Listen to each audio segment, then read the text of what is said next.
All right, welcome people to another bike check. I'm in the Team Jumbo Visma pits where I'm joined by Scott Roy, the engineering manager, for this brand new Cervélo ZFS-5.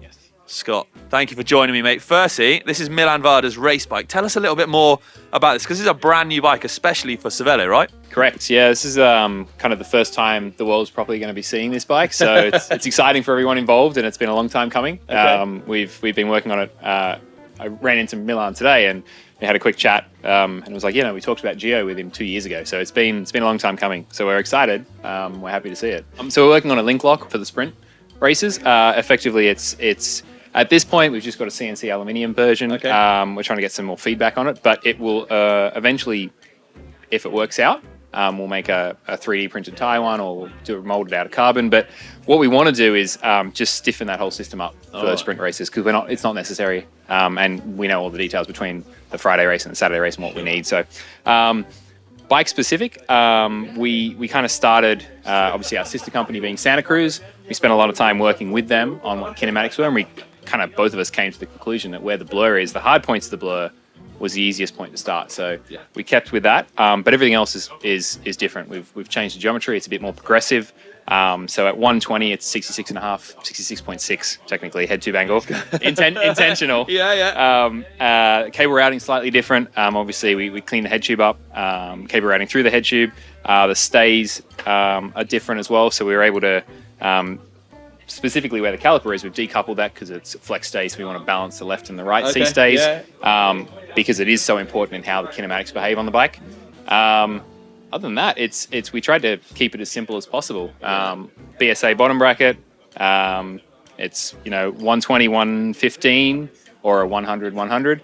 It is. So, and how do you adjust the different travels on that? Is it a different length shock, or is there a flip chip? Or no, it's no flip chip, but it's just a different stroke shock. Okay. So 190/45 or 190/40 for the 117-ish and 110. And does that change head angle, bottom bracket height, etc.? Yeah. So the easiest way to think about it is every 10 mil of fork travel, it's a half a degree slacker or steeper. Okay. So from 66.6 we go up and half a degree and then half a degree. And what's Milan set at now, did you say? 120, 117.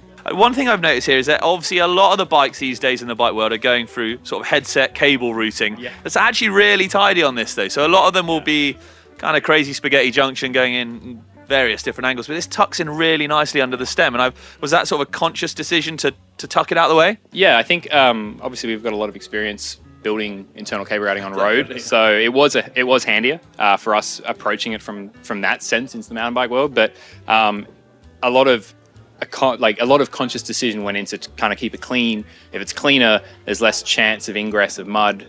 So it is just, the cleaner it is, the better it is. The cleaner it is, the easier it is to work on. So there was a whole heap of things that we learned from the roadside that we pulled into the mountain bike side. Nice, very nice. Right, a few more. Should we go specifics on Milan's bike? So I'm noticing that's a 180 front rotor, 160 out back.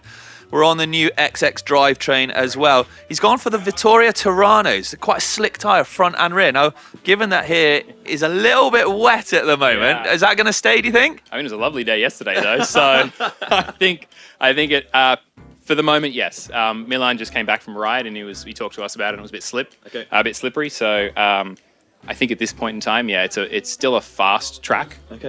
So I think he'll stay with these unless it really changes in the next couple of hours. So now, Scott, this bike's obviously released into the public, as it were, in terms of we can see it, but when can actually someone get hold of it?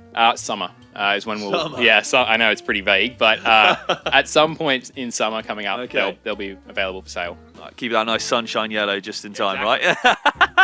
All right, look, mate, thank you very much for running us through this brand new bike. It's actually quite the weapon. I'm really looking forward to seeing how Milan gets on in it. It's been an absolute pleasure. Don't forget, if you want to see more bike checks, stay tuned to GMBN Tech. But until next time, from me and Scott, we'll see you later.